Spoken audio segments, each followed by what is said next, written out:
Bismillahirrahmanirrahim. Assalamualaikum warahmatullahi wabarakatuh. Bersyukur kepada Allah Subhanahu wa taala dengan mengucapkan alhamdulillahirabbil alamin dan bersalawat kepada Nabi Muhammad sallallahu alaihi wasallam dengan mengucapkan Allahumma shalli ala sayyidina Muhammad wa ala ali sayyidina Muhammad. Baik, pada kesempatan kali ini saya akan mengulas atau menjelaskan beberapa poin penting mengenai metode tarjih. Nama saya Sofian, NIM 054. Pertama-tama, metode tarjih dalam perspektif ulama usul fiqh. Jadi, secara bahasa, kata at-tarjih berasal dari akar kata atau kata dasar RJH yang kemudian dikuatkan atau diikuti wazan fa'ala atau dobel ain sehingga menjadi rojah yurajjihu.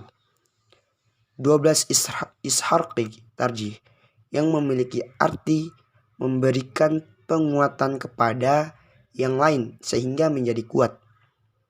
Kemudian menurut Muhammad Wafa tarjih secara bahasa adalah mengunggulkan sesuatu dengan lebih condong padanya dan memenangkannya. Adapun secara istilah, menurut Fakhr ad-Din Ar-Razi, seperti dikutip oleh Asy-Syaikhaini, bahwa tarjih adalah menguatkan salah satu dari dua dalil atau pendapat agar diketahui dalil yang lebih kuat untuk diamalkan dan dalil yang lainnya dibuang. Taqwiyah ahad at-tarqiyaqaini ala al-khar liyulama fayumala bih wa yutraka al-akhrar. Kemudian menurut Ali Hasaballah, tarjih secara istilah adalah menampakkan kelebihan salah satu dari dua dalil yang sama dengan sesuatu yang menjadikannya lebih utama untuk dipertimbangkan daripada yang lain. Kemudian menurut Al-Baidawi, tarjih adalah menguatkan salah satu dalil dari dua dalil untuk diamalkannya. Dengan kata lain, tarjih adalah memiliki salah satu pendapat atau dalil dari dua atau lebih dengan cara menampakkan kelebihan atau yang lebih kuat dari yang lainnya untuk selanjutnya diamalkan. Kemudian dalam konsep usul fiqh, tampaknya dalil-dalil yang hendak ditarjih ini secara lahiriah dianggap memiliki kontradiksi satu dengan lainnya. Kontradiksi ini kebanyakan berangkat dari hasil pemahaman atas dalil itu sendiri, sehingga sebetulnya kontradiksi itu bersifat lahiriah semata, meskipun kebanyakan bersifat lahiriah, namun ada juga kontradiksi di antara dalil-dalil itu secara hakiki. Karena itu, jika menemukan dua dalil yang kontradiktif, lebih baik secara lahiriah maupun hakiki maka bisa dilakukan penyelesaiannya dengan tarjih. Dengan kata lain, tarjih ini dipilih sebagai cara untuk melakukan pilihan di antara dua dalil yang atau lebih yang kontradiktif setelah terlebih dahulu tidak mungkin untuk melakukan kompromi antara keduanya. Adapun metode pemecahan ta'arud al-adilah. Jadi sebelum kita membahas tentang metode pemecahan ta'arud al-adilah atau kontradiksi dalil Imam al-Subki, maka kita harus terlebih dahulu mempelajari metode yang digunakan oleh mazhab Hanafi dan mazhab Syafi'i yang diikuti oleh jumhur ulama. Karena kedua mazhab tersebut banyak membahas tentang metode pemecahan ta'arud al-adilah ini.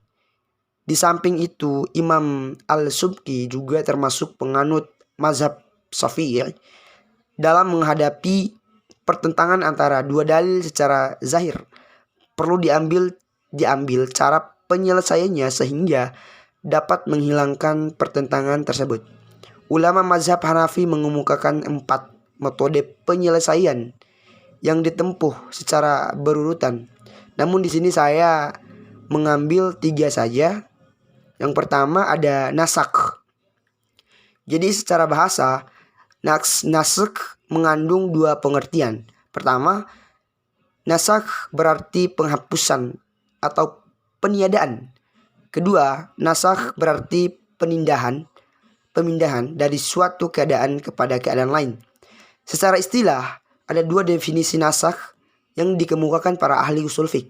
Pertama, nasak adalah penjelasan berakhirnya masa berlaku suatu hukum melalui dalil syara' yang datang kemudian. Kedua, nasak adalah pembatalan hukum syara' yang telah ditetapkan terdahulu dengan dalil syara' yang datang kemudian. Dalam kasus pertentangan ayat tentang iddah wanita hamil yang telah dibicarakan di atas, misalnya menurut jumhur ulama, sahabat Abdullah ibnu Mas'ud meriwayatkan bahwa ayat yang menyatakan bahwa iddah wanita hamil adalah hingga ia melahirkan. Keempat, turun sesudah ayat yang menyatakan bahwa iddah wanita yang disebabkan suaminya meninggal adalah 4 bulan 10 hari. Dengan demikian surah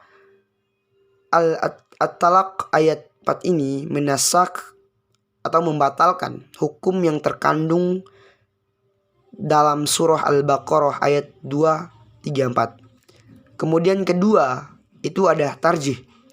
Secara bahasa kata tarjih berarti menguatkan, sedangkan menurut istilah syara' adalah mengutamakan dan mendahulukan atau menguatkan salah satu dari 2 dalil yang berlawanan. Kajian tentang tarjih terkait erat dengan adanya pertentangan antara 2 dalil secara lahir dan sederajat. Menurut pandang Imam Hanafi, untuk menyelesaikan pertentangan itu, cara yang pertama kali digunakan adalah nasak.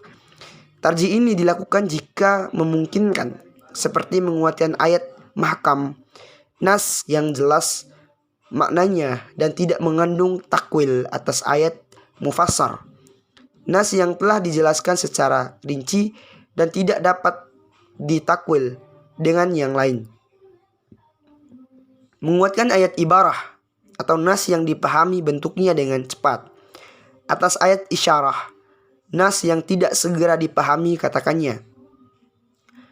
Menguatkan ayat yang mengandung keharaman atas ayat yang terkandung mubah, atau menguatkan salah satu hadis ahad dengan memperhatikan kualitas perawi, keadilan dan pemahamannya. Adapun yang ketiga, al-jamu' wa al-taufiq. Al-jamu' secara bahasa berarti menyusun yang berpisah dan menghimpun, sedangkan secara istilah berarti menghimpun 2 dalil yang kontradiksi, menakwilkan 2 hal yang berbeda dan menyesuaikan di antara keduanya. Adapun at-taufiq berarti menyesuaikan atau mencocokkan. Mungkin itu saja yang dapat saya sampaikan dari metode tarjih ini. Lebih dan kurangnya saya mohon maaf. Assalamualaikum warahmatullahi wabarakatuh.